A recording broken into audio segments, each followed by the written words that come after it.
नमस्कार दर्शकों, मैं एआई न्यूज एंकर दीप्तनु। आप सभी का टीएनयू न्यूज में स्वागत है। दर्शकों, आज बात करेंगे त्रिपुरा के खेल जगत से जुड़ी।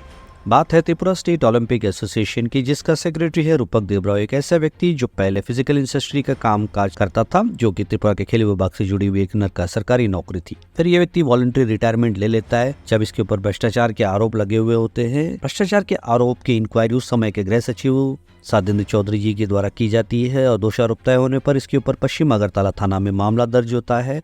इत्तेफाक से इसे इसमें बेल भी मिल जाता है।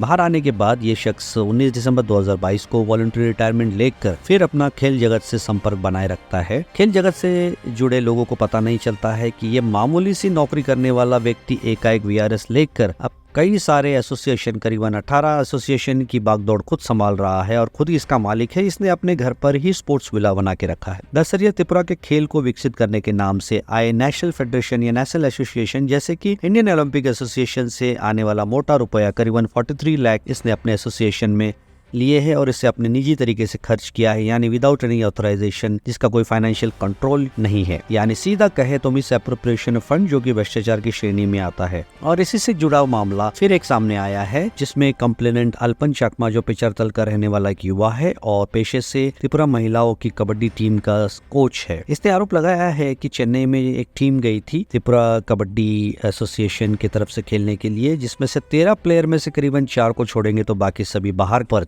के नाम पर रूपक देबरॉय ने खिलाए थे। और इसमें जाली दस्तावेज अल्पन चकमा के इस्तेमाल किए गए थे रूपक द्वारा, और उससे जो फॉर्म फिलअप करने के जरिए जो पैसे लिए गए थे, इसमें ये खुद अलग अलग ट्रांजैक्शंस करके रूपक देबरॉय ने हासिल किए थे। लेकिन इसमें फर्जी सिग्नेचर अल्पन चकमा के इस्तेमाल हुए थे। और साथ ही सागर देब्बारा नामक 16 साल का युवा, जो कि घर वापस आना चाह रहा था उस वक्त न खेलने के मौके पर, तो उसके पास आने के लिए पैसे नहीं थे। ऐसे में अल्पन चकमा ने उसके लिए मदद तलब की रूपक देबरॉय से। तो रूपक देबरॉय ने बड़ी बेरहमी से ये कहा कि वो मरने दो उसे, मुझे क्या। तो ऐसा दुर्व्यवहार, ऐसा दुष्कर्म, ऐसा व्यवहार रूपक देबरॉय का एक आदिवासी समुदाय के गरीब नौजवान पर हुआ, जिसका बेहद अफसोस हम जताते हैं। और इसी स्तर पर अल्पन चकमा की शिकायत पर एक एफआईआर रजिस्टर हुआ है। एफआईआर नंबर 2023 EAG/157 डेटेड 26 अक्टूबर 2023 अंडर सेक्शन 420, 506, 409, 468, 471। और आगे जांच में इसी आईओ ने, इसी केस के इन्वेस्टिगेटिंग ऑफिसर ने section 13(1)(c and section 2D operation of corruption act 1988 भी लगाया है, क्योंकि इसमें इन्होंने पाया है कि समय समय पर इंडियन ओलंपिक एसोसिएशन से 43 लाख रुपीज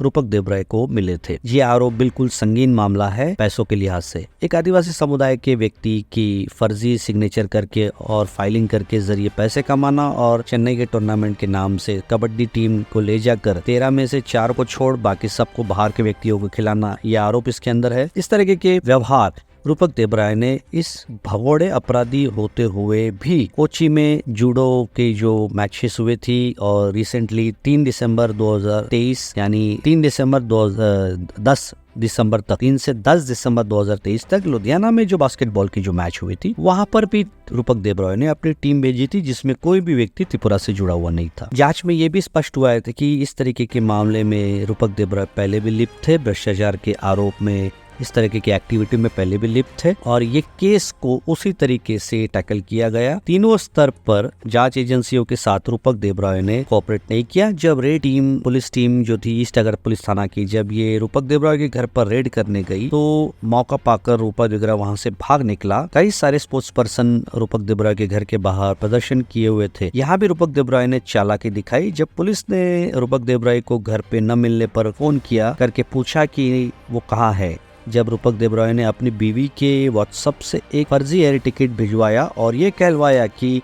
वो इस वक्त गोवा में है, जबकि बात बिल्कुल झूठी साबित हुई। रूपक देबरॉय ने फैब्रिकेटेड यानी फर्जी इंडिगो का टिकट भिजवाया था, जो पुलिस टीम को गुमराह करने के लिए रूपक ने चाल रची थी। लेकिन इतना कुछ करने के बावजूद रूपक देबरॉय को जो राहत मिलने की उम्मीद थी वो नहीं मिली, यानी उसकी एंटिसिपेटरी बेल अर्जी एडिशनल सेशन जज वेस्ट त्रिपुरा कोर्ट में 4 नवंबर 2023 को खारिज हो गई। उसके बाद रूपक देबरॉय ये महाशय हाई कोर्ट में गए, इन्होंने अर्जी लगाई। वहां पर भी 28 नवंबर 2023 को जस्टिस ऑनरेबल जस्टिस अरिंदम लोध जी के बेंच में ये अर्जी खारिज होती है। फिर ये महाशय जाते हैं सुप्रीम कोर्ट में, वहां पर भी honourable justice Vikram Nath, honourable justice Satish Sharma इनके बेंच में ये 8 जनवरी 2024 को इसी साल खारिज हो जाती है, इसी महीने। और सुप्रीम कोर्ट ये आदेश निर्देश देती है कि 2 हफ्तों के अंदर रूपक देबरॉय अपने आप को पुलिस के हवाले करे। आज तक 27 जनवरी है, यहाँ तक रूपक देबरॉय ने कोई सहयोग नहीं किया, किसी भी हाई कोर्ट की या सुप्रीम कोर्ट के आदेश नहीं माने। सुप्रीम कोर्ट के डायरेक्शन देने के बाद भी रूपक देबरॉय अब तक पुलिस के हाथ में नहीं है। इससे बड़ी चौंकाने वाली बात है, यानी कानून का कोई सम्मान नहीं। ऐसे व्यक्ति को त्रिपुरा पुलिस जल्द से जल्द अरेस्ट कर लेगी, ये आशा करते हैं। TNN न्यूज देखने के लिए धन्यवाद।